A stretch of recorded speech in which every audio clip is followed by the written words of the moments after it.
chỉ nó là cứ tụt giờ nó lúng chung ơi thôi lo con tổ lo sẽ cho lúng chung đi cha tổ tiền lại đi cha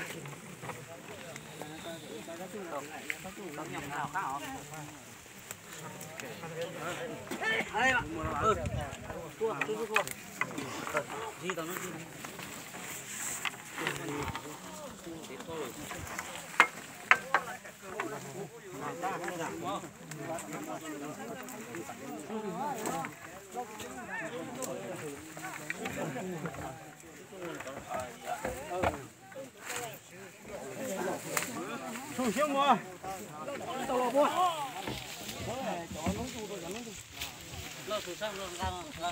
Tao biết tao lo biết à.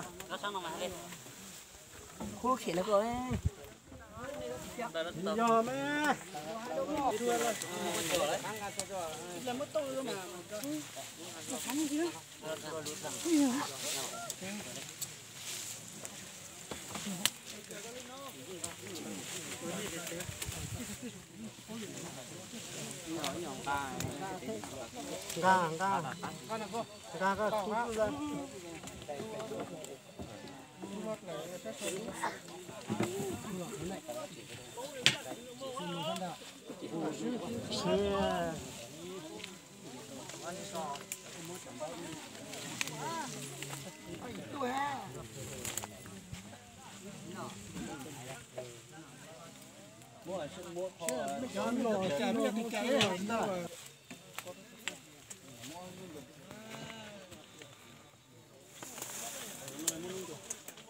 cho nó muốn chế bỏ những mũi tàu luôn luôn. Mẹ mới giờ con tổ cái áo luôn tổ tôi. Lúc nào mà áo luôn tổ tôm bò ngò tao ơi.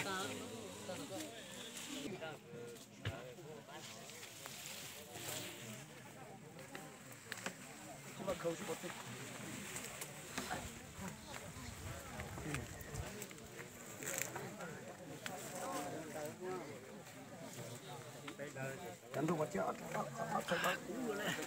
áo chạy nhát này hùng luôn ạ. Áo chạy nó muốn tệ tôi rồi.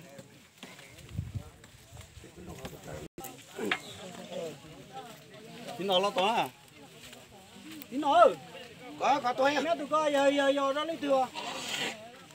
Giờ thật ít chỉ giờ kìa má. Mi tôi chúc lo số tuổi cái chơi chế vô lại cái nó vô lỏng khâu vô cho ấy.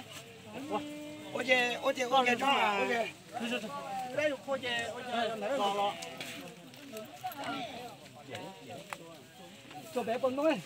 Muốn thay bé bưng không?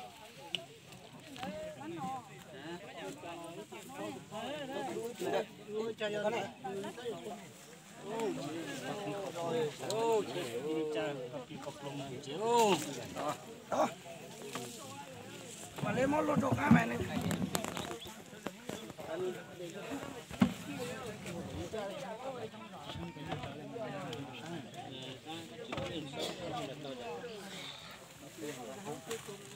Ôi trời ơi, tôi cần lúc cho con mà mong hú rồi. Kệ, hú lăng cái này. Các bạn. Mua chơi của chị bắt chó nè. Lúc cá bắt chó nè. Lúc cá bắt chó mà mình hú cho này. Chị ơi. Chị ha. Đến đây các con cho đấy một cho bao hậu nha. Cái mũ mà ấy nhói à. Ok ya luôn. Mà con sáng đi đâu mà lấy cho đấy. Phải để chế mà nhỏ to đấy. Mấy tổ tẩy thì chết hết. Tổ sao hả? Bây giờ phải nhận cú xe rồi. Chỗ rồi. Chừng cái. Cho tổ lô này nha. Tổ lô mà biết sao chung mà gì hết lại chả biết mà khúc rồi.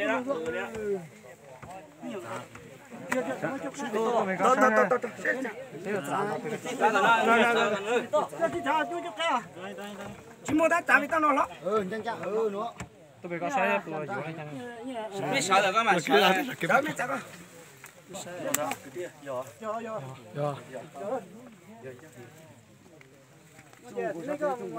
có một lô này có một nhóm lô này thế có đâu lô đâu mà lô đâu mà họ tu chút lô vậy chị sao chị nhảy tôi lo mà lo cái này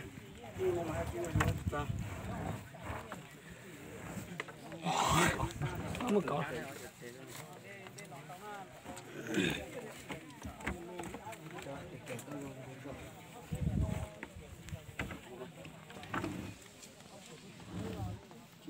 mình nhau đi con mất cho nó chị tao chị chơi đấy chị chơi ô tô mà